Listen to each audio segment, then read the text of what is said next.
You mentioned that it kind of morphed with Malay shamanism. And I know that in Tibetan Vajrayana, it kind of Buddhism morphed with the local shamanic animistic tradition of Bon. And did the same thing happen in Japan with Shinto? Absolutely. Absolutely. It all fits, right? It's going to be the same pattern, because the appeal of Vajrayana to the culture of that time was that, hey, we've incorporated shamanism to a certain extent. The native gods have a place here in a fairly philosophically and contemplatively sophisticated tradition. So it's, a upaya, as we say, a way of making this practice approachable from where people are at, meeting people where they're at, upaya, to reach out.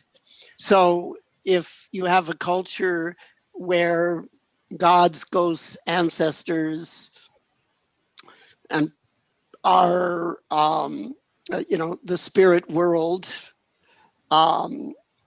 are real, well, then we've got a way of incorporating your world into a liberation, purification, insight practice. Plus, we throw in a lot of fancy yoga. What's not to love? And you wrote about in your book this kind of deity yoga, where you kind of visualize yourself as one of these kinds of spirits. And is that a kind of bridge between the kind of old animistic belief in spirits and the kind of trying to get an insight into selflessness through manipulating your concept of self? I would say so, yes. Although the link to shamanism is obviously there in all the cultures we've mentioned.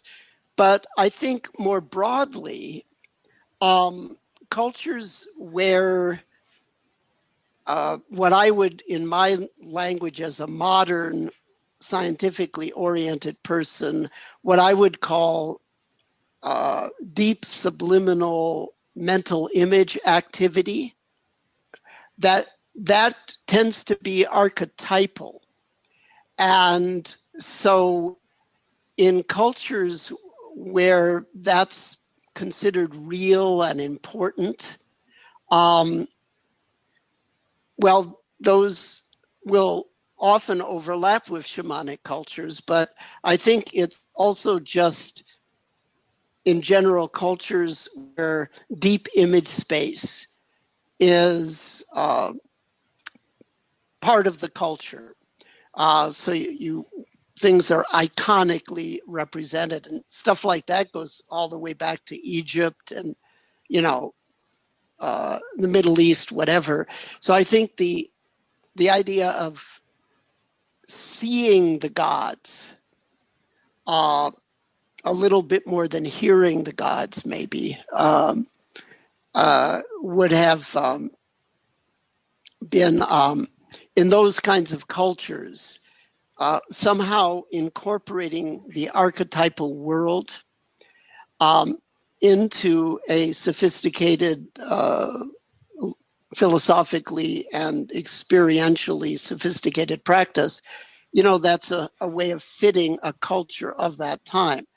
It's also true that it can be problematic in the modern world if there are irrational beliefs linked with politics, who knows what.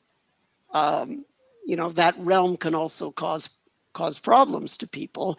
So there's different ways to view that realm. I would say that a modern person would definitely respect that realm. They might not interpret it the same way as a pre-modern person. Right. Yeah, this is interesting because I think there's a lot of conversation now around these kinds of things, as there's a kind of revival of scientific interest in kind of shamanism and kind of psychedelic medicine. And it's a good point you make that perhaps I think it might be happening organically, that through these kinds of discussions that people are building a kind of synthesis of engaging with these kind of archetypal material, but then trying to think about these experiences not being literally real, which might be the instinctive kind of worldview of a kind of shamanic tradition. Yes. And that's part of the interesting conversations that happen in the modern world.